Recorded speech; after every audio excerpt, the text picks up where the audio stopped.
What's up, people? Welcome to the channel. In this video we're going to take a look at a camera slider.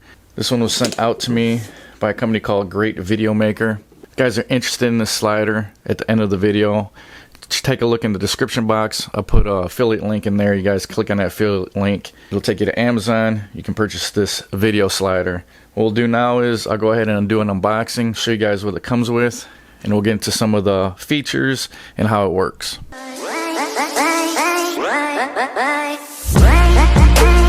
Alright, so inside the box you're going to get this nice carrying case.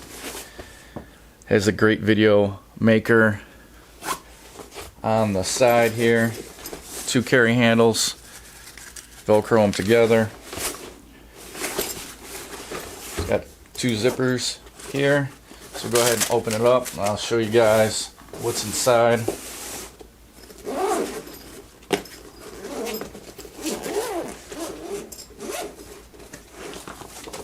As you guys can see here, it has a foam insert with all the pieces to the slider, designated areas.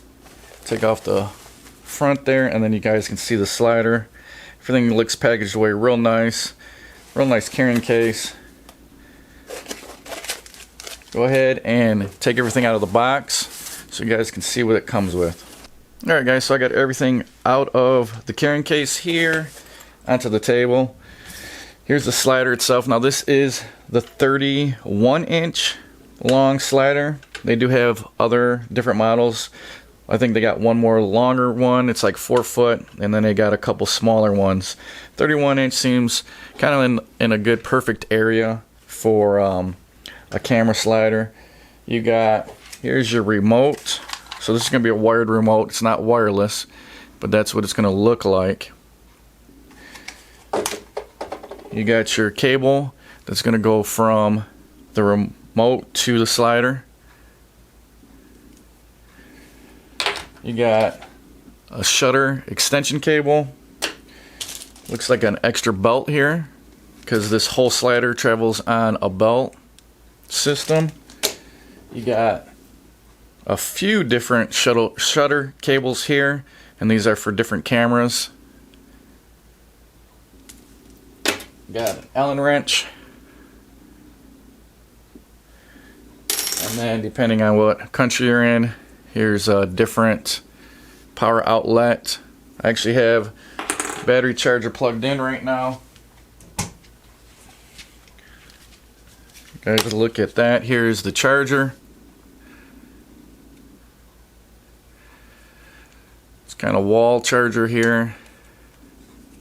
And there's what the battery looks like.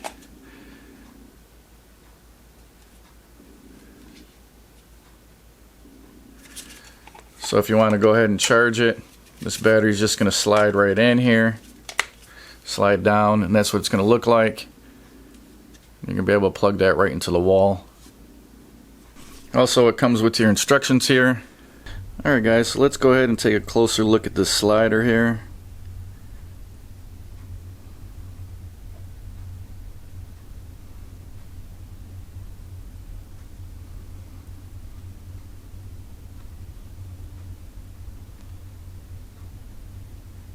As you can see on the top here, it's got where you mount your camera. It's actually got two adapters there, well, one adapter for different threads, smaller one and a larger one. It's got a leveler here so you guys can see how level your camera is. Here it's got a locking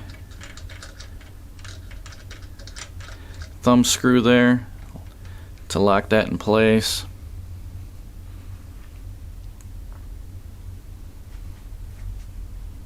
You guys can see here on the end, it's got another thumb screw here. You just loosen this, and this is going to give you an angle of your camera, which I'll show you guys how that works in a little bit. If you guys can see, it's all these thumb screws and everything are anodized blue. Here on the side, it's got rubber feet, and these are adjustable. And then you got a locking ring here to lock into place, and that's just to balance your slider when you got it on different angles. On the back here is where you're going to plug in your power cord that runs to your remote. And then if you guys can see here, the belt runs on the bottom. And they do give you an extra belt, so that's nice. All in all, the build quality is real nice. It's not heavy. It's made out of aluminum, so it's pretty light. But yet it's not so light that it feels like it's going to be flimsy or it's going to break. Go ahead and give you a quick look at the different cords it gives you for the shutter. So you guys can see if one of them fits your camera.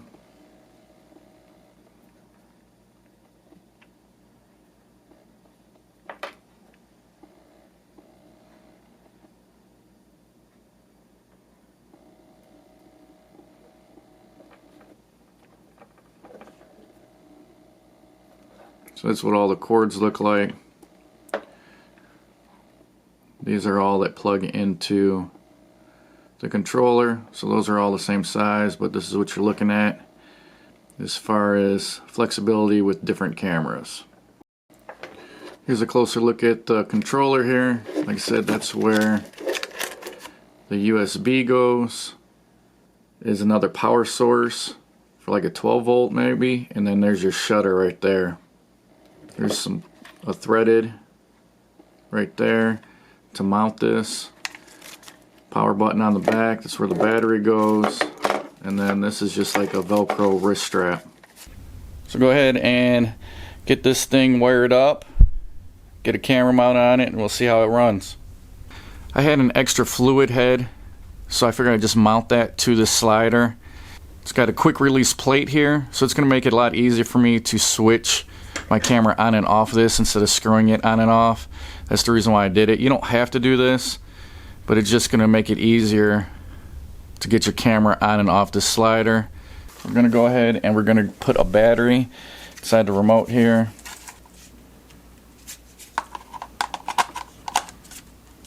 Like that.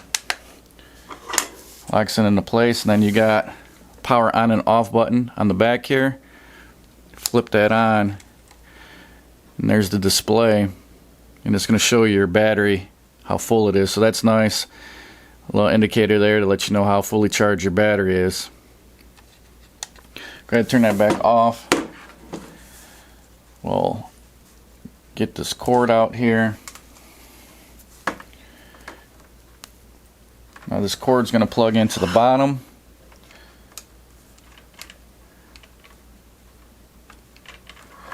And then this is going to plug into here. It's just like in a USB.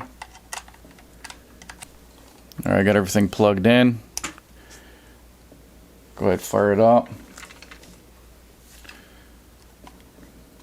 Go ahead and see if it moves. We're going to do with the manual controls here. Get this cord out of the way.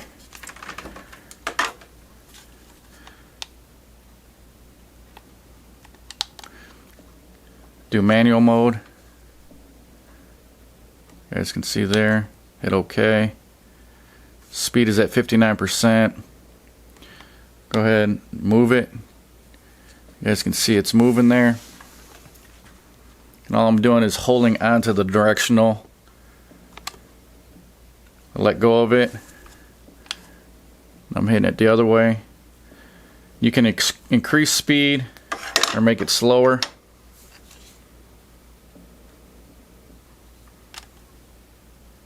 It stops right when I did that. Another thing I want to show you guys is with these thumb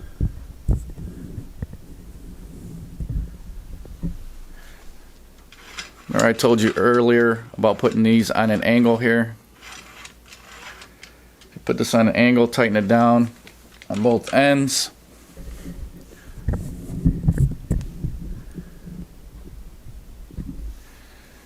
This head is going to pivot as it's moving. don't know if you guys can see that, but it is pivoting. And then when it goes back, this head's going to pivot back the other way. So as this is sliding this way, this head is actually pivoting left and right. Alright guys, just to give you another look at what I mean by the head pivoting. I'm going to go ahead, make this move to the left here. And as it's moving, as you guys can see, the head's starting to pivot. It's getting straight now. And as it gets farther down, it's going to follow that rail in the middle there. And it's going to start turning now. Now as I'm moving this, I don't have a camera on here, but I do not hear the motor at all. So it's very quiet, which is a huge plus when you're going to be taking video. You have to worry about the motor being too noisy. And you can set the parameters for how far you want it to go, left and right. But right now I'm just using it in manual mode, just to give you guys an idea how this works and how it's going to benefit you during video taking. Go ahead and show you guys the option on the controller here. You guys can see we're in settings. There's video shot, time lapse, and then settings. In settings, you actually can change the start and the end, change the language, and then it shows you the version there at the bottom. Going to start, it's going to show you where you want it to start, and then you're going to program it to where you want to end. Currently right now I just got it in manual mode, so I'm just going to leave it in that. For video shot, there's your manual mode, there's your auto mode. Now we're in manual mode. What I'm going to do is I'm going to show you guys how quick. I got the speed at 100% right now, and I'm going to show you how quickly it moves. Alright guys, I got my GoPro on here. Got a subject squared up in the frame, which is just some Bose headphones there. I'm going to go ahead and back off here, and I'm going to manually operate it to go to the right, and I'll show you how fast 100% speed is here.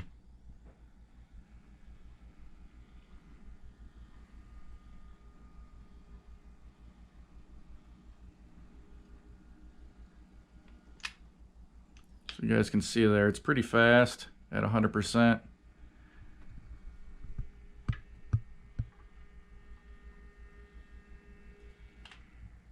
And what I noticed is you're going to want to, if you're getting manual mode, you're going to want to stop before you get to this end here, because if you don't, it doesn't have like a safety stop in manual, and it's actually going to do that, which probably end up running the belt. So you're going to want to let off of that sooner than later when you get to the end there, because you don't want it to prematurely wear out the belt.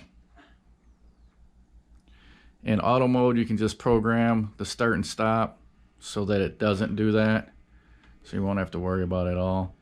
But that's at 100% there speed, and the motor still isn't very loud at all. Alright guys, so I dropped it down to 50% speed there. I hit record on the camera. Now we're going to see how this looks.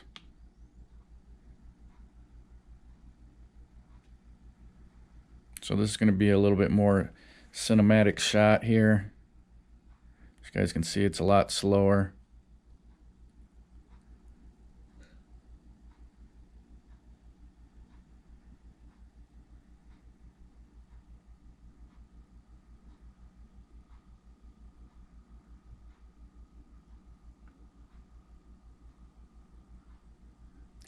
This is going to be good for if you want to get some B-roll for a video, if you're doing like a product review or something like that.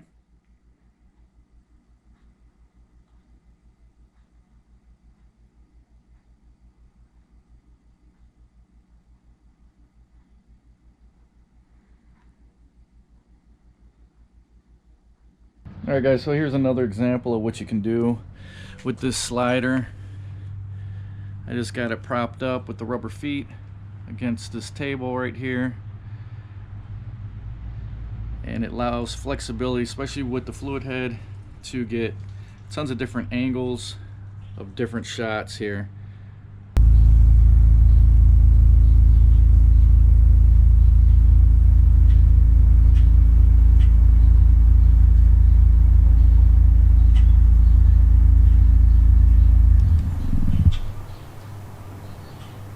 Went ahead and flipped this over for you guys so you guys can see the back of it. Here's the gear and the belt that it runs on. There's the stopper I was talking about earlier that allows it to hold the slider in place. And then right here you got some threaded holes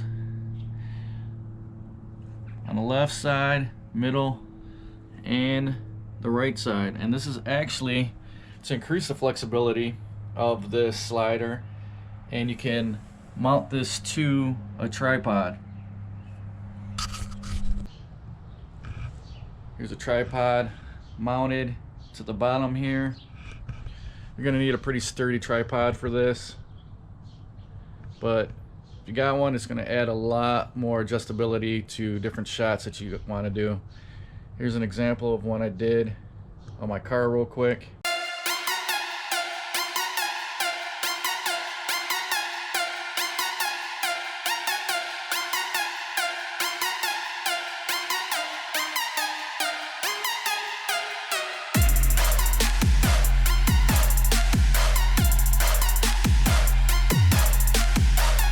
Alright guys, so that's about it for this video. Hopefully you found this video informative. If you did, go ahead and smash that like button. If you're interested in this, I'll put a link in the description box. Go ahead, click that link. It'll take you to Amazon and you'll be able to find it there. I think right now they got these for $369. So at that price point for what you're getting, I don't think you can beat it. I haven't seen anything that was around that price point that gave you the features that this one does. If you guys want to see more videos like this, go ahead and hit that subscription button, and don't forget to hit that notification bell so you guys get notified when I post my next video. Thanks for watching, and I'll talk to you guys later.